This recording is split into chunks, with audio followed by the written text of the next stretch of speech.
Hello friends, welcome back. आज के इस प्रेजेंट वीडियो में जो चैप्टर मैं आप लोगों के साथ डिस्कस करने जा रहा हूं, यह चैप्टर है मनी।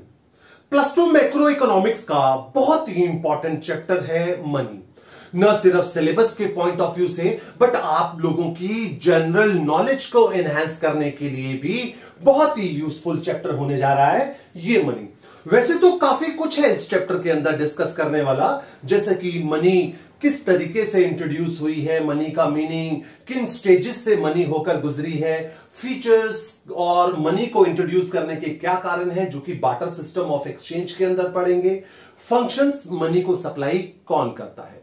बट मेरा ये प्रेजेंट वीडियो मनी के meaning, growth stages, features, origin and function के ऊपर बेस्ड होगा। सो दोस्तों, मनी के ओरिजिन के बारे में सबसे पहले बात करेंगे। जैसा कि आप जानते हैं, हिंदू माइथोलॉजी के अकॉर्डिंगली हम धन की जो देवी है वो लक्ष्मी जी को मानते हैं। लक्ष्मी जी को गॉडेस ऑफ प्रॉस्पेरिटी, वेल्थ और धन की देवी कहा जाता है। ठीक इसी तरह रोमन माइथोलॉजी में रोम की गॉडेस है जूनो, जिनका दूसरा नाम है मोनिटा। मोनिटा के नाम से ही मनी का ओरिजिन हुआ। अगर आप हिस्ट्री देखें, अगर आप इवन गूगल सर्च करें, मनी किस कंट्री में इंट्रोड्यूस की गई सबसे पहले, इसके बारे में कुछ खास हमें नहीं पता। अलग अलग स्कूल्स ऑफ थॉट्स हैं, लेकिन हां, हमें यह जरूर पता है कि मनी क्यों इंट्रोड्यूस करी गई और किस वर्ड से इसका ओरिजिन हुआ। तो वर्ड है मोनिटा, जो कि रोम की गॉडेस जूनो का दूसरा नाम है। तो दोस्तों, सबसे पहले तो हम ये जान लेते हैं कि मनी एक्चुअली में है क्या। डिफरेंट इकोनॉमिस्ट ने मनी को अलग अलग तरीके से, अपने अपने तरीके से एक्सप्लेन किया है। एक डेफिनेशन हमारे पास है, money is what money does. Money वो है जो मनी ही कर सकती है, मनी के अलावा और कोई भी एसेट नहीं कर सकता। बात बिल्कुल ठीक है, जो काम मनी कर सकती है, मनी के अलावा और कोई एसेट नहीं कर सकता। लेकिन इसको इतना एक्सेप्टेबल डेफिनेशन नहीं माना गया है। जो एक्सेप्टेबल डेफिनेशन मनी की सबसे ज्यादा है वो इकोनॉमिस्ट क्राउदर के द्वारा दी गई है। क्राउदर की डेफिनेशन कहती है कि money is something which acts as medium of exchange and perform store of value. यानी कि मनी एक ऐसा एसेट है जो चीजों को खरीदने बेचने में काम आता है, और मनी को हम स्टोर कर भी रख सकते हैं ताकि फ्यूचर में यूज कर सकें, जो कि बार्टर सिस्टम ऑफ एक्सचेंज के अंदर बहुत बड़ी प्रॉब्लम थी। क्योंकि गुड्स को जब हम स्टोर करके रखते थे तो उनमें से कुछ गुड्स पेरिशेबल होती थी, जो कि खराब हो जाती थी, बट मनी खराब नहीं होती, मनी का कोई भी एक्सपायरी डेट नहीं होता है। सो दोस्तों, ये जो मनी हम देख रहे हैं, आज की जिस स्टेज में हम मनी को देख रहे हैं, यूज कर रहे हैं, क्या ये शुरू से ऐसी ही स्टेज में रही है, ऐसी ही फॉर्म में रही है? जी नहीं, मनी डिफरेंट स्टेजेस से होकर गुजरी है। सबसे पहली स्टेज तो इसकी कमोडिटी मनी ही रही है, यानी कि कमोडिटी ही मनी का काम करती थी। गुड्स के बदले में गुड्स खरीदी बेची जाती थी। ये बार्टर सिस्टम ऑफ एक्सचेंज के अंदर था, जहां पे कोई भी कमोडिटी मनी का काम करती थी, मीडियम ऑफ एक्सचेंज का। फिर मेटेलिक मनी आई, कॉइन्स आए मेटल की फॉर्म में, जो आज भी एग्जिस्ट कर रहे हैं। देन पेपर मनी, नोट्स आज भी एग्जिस्ट करते हैं। देन प्लास्टिक मनी, बहुत सारी कंट्रीज में मनी प्लास्टिक की फॉर्म में, डॉलर प्लास्टिक की फॉर्म में है। इससे फायदा क्या होता है गवर्नमेंट का, अगर प्लास्टिक की फॉर्म में मनी को इंट्रोड्यूस कर दिया जाए? इससे फायदा यह होता है कि मनी डैमेज नहीं होती और रीप्रिंटिंग का कॉस्ट गवर्नमेंट का बच जाता है। और हमारी कंट्री में भी गवर्नमेंट ये प्लान कर रही है कि मनी को प्लास्टिक फॉर्म में इंट्रोड्यूस किया जाए ताकि प्रिंटिंग कॉस्ट बच जाए। देन डिजिटल मनी, ये बहुत ही रीसेंट फॉर्म है जहां पे मनी फिजिकल फॉर्म में नहीं रहती, इलेक्ट्रॉनिक फॉर्म में रहती है, जैसे कि रूपे, पेटीएम। यहां पे हमारा डिजिटल वॉलेट है, डिजिटल वॉलेट के अंदर इलेक्ट्रॉनिक फॉर्म में मनी रहती है दोस्तों। सो ये मनी की कुछ ग्रोथ की स्टेजेस रही हैं। देन दोस्तों, हम बात करेंगे मनी के फीचर्स के बारे में। मनी के क्या क्या फीचर्स हैं? सबसे पहला फीचर है जनरल एक्सेप्टेबिलिटी।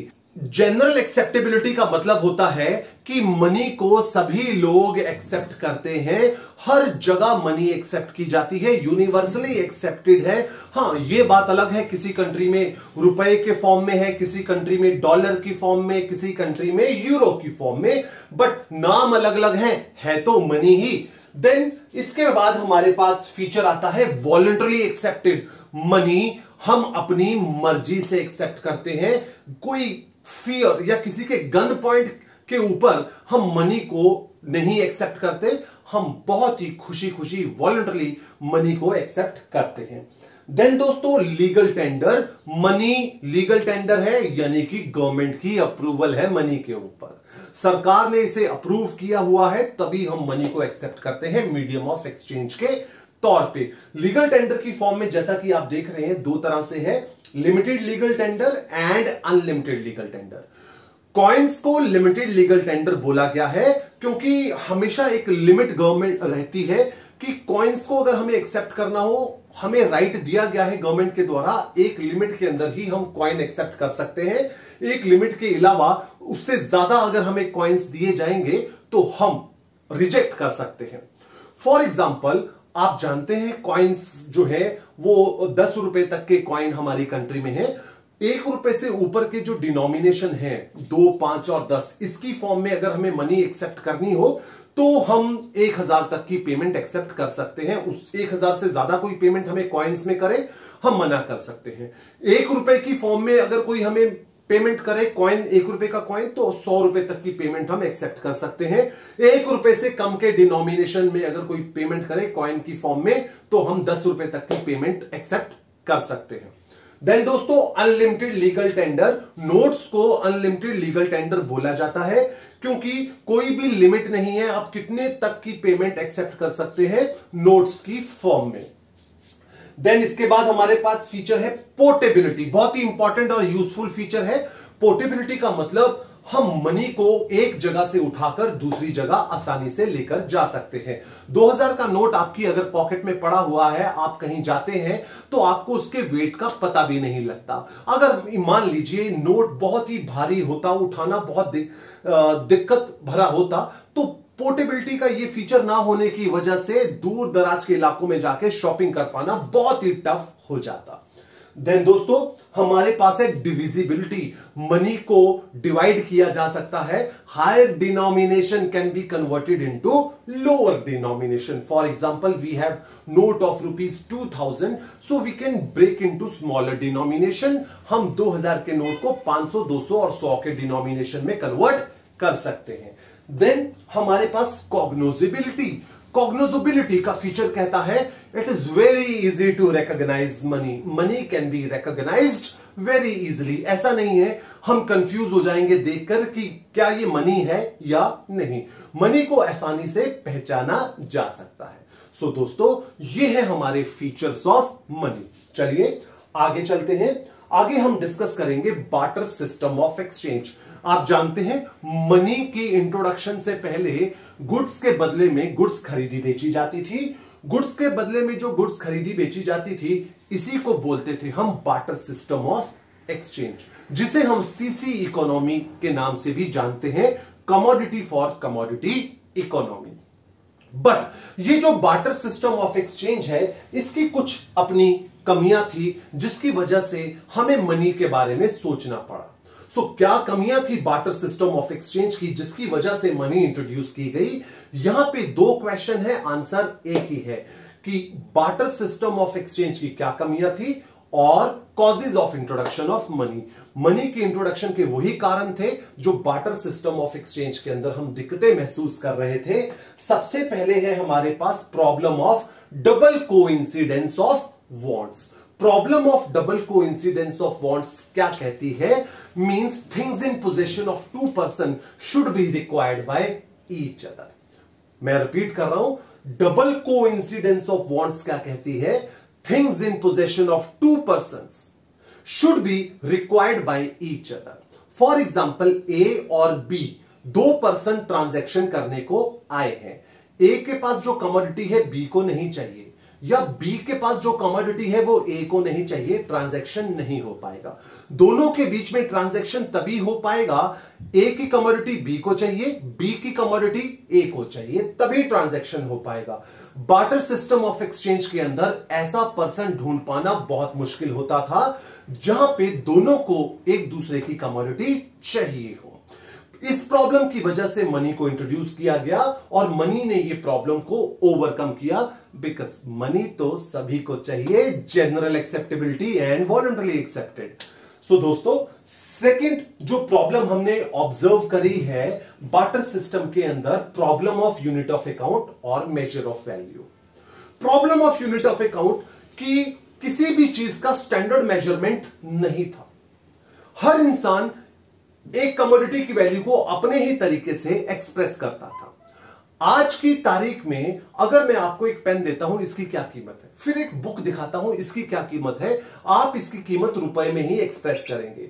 बट मान लीजिए मनी तो है ही नहीं है, सिस्टम तो बार्टर सिस्टम है, इकोनॉमी के अंदर मनी है नहीं, बार्टर सिस्टम चल रहा है, मनी को तो लोग जानते नहीं है। ऐसे में मैं आपको पेन दूंगा और बोलूंगा इसके बदले में क्या दोगे, तो अब इसकी वैल्यू आटा चावल चीनी दाल में लगाओगे। आपके पास आटा है तो आप आटे में इसके दाम बताओगे, किसी के पास चीनी है तो चीनी में बताएगा, कोई दूध में एक्सप्रेस करेगा। कोई भी स्टैंडर्ड मेजरमेंट नहीं था। इसका मतलब यह हुआ ये कमोडिटी की वैल्यू या तो ज्यादा एस्टिमेट हो सकती थी या कम एस्टिमेट हो सकती थी। तो मनी के आने से ये प्रॉब्लम भी रिजॉल्व हो गई, क्योंकि अब हर चीज की वैल्यू को हम मनी में ही एक्सप्रेस करते हैं। देन दोस्तों, इसके बाद है problem of store of value. ये एक बहुत बड़ी प्रॉब्लम थी बार्टर सिस्टम ऑफ एक्सचेंज के अंदर, specifically in case of those commodities which were perishable, जो कि ज्यादा देर स्टोर नहीं की जा सकती, जैसे कि milk product, fresh fruits, few vegetables, ये ज्यादा देर हम स्टोर नहीं कर सकते। अगर स्टोर करेंगे तो खराब हो जाएगी। सो ये कमोडिटी के बदले में अगर हमें ट्रांजैक्शन करनी है फ्यूचर में, तो ये तो खराब ही हो जाएंगी। ऐसे में हमें आज ही इनको देकर कुछ खरीदना पड़ता था, चाहे लो वैल्यू क्यों ना मिले, हमें तब भी एक्सेप्ट करना पड़ता था। लेकिन मनी में ये प्रॉब्लम नहीं है, मनी में स्टोर ऑफ वैल्यू होता है, मनी की कोई एक्सपायरी डेट नहीं होती, मनी खराब नहीं होती। सो मनी ने बार्टर सिस्टम की इस प्रॉब्लम को ओवरकम कर दिया। देन दोस्तों, हमारे पास है problem of deferred payment. Deferred payments क्या होती हैं? डेफर्ड पेमेंट्स होती हैं future related payments. Future related payments को डेफर्ड पेमेंट बोला जाता है। इसको मैं आप लोगों के साथ एक एग्जांपल के साथ शेयर करूंगा। For example, barter system of exchange चल रहा है, मैं आपके पास आता हूं, मैं आपसे 10 kg राइस बोरो करता हूं with the promise to return after 2 months। 2 महीने बीत चुके हैं, राइस वापस करने का टाइम आ चुका है, बट मार्केट में उस क्वालिटी का राइस अवेलेबल नहीं है जैसा मैंने आपसे बोरो किया था। ऐसे में या तो मैं आपको उससे बेहतर क्वालिटी वापस करूंगा या पुअर क्वालिटी। इसका मतलब यह हुआ आपका या तो नुकसान होगा या फिर फायदा हो जाएगा। बट मॉनेटरी इकोनॉमी के अंदर मैं आपसे अगर 10,000 रुपए का उधार लेता हूं with the promise to return after 2 months, then after 2 months चाहे मैं आपको डिफरेंट डिनोमिनेशंस वापस करूं, बट वैल्यू सेम ही रिटर्न करूंगा। आपने मुझे 2-2 हजार रुपए के 5 नोट दिए थे, बट मैं आपको 500-500 के 20 नोट वापस कर रहा हूं। डिफरेंट डिनोमिनेशंस दे रहा हूं, बट वैल्यू आपके पास सेम ही आ रही है। तो ये प्रॉब्लम जो बार्टर सिस्टम के अंदर हम फेस कर रहे थे, मॉनेटरी इकोनॉमी के अंदर रिजॉल्व हो गई है दोस्तों। दोस्तों, ये थे हमारे पास ड्रॉबैक्स ऑफ बार्टर सिस्टम या causes of introduction of money, जिसकी वजह से हमें मनी के बारे में सोचना पड़ा। आगे चलते हैं दोस्तों। आगे हमारा टॉपिक है functions of money. Functions of money को अगर देखें तो मनी के फंक्शंस हम 2 कैटेगरी के अंदर डिस्कस करेंगे, primary functions of money and secondary functions of money.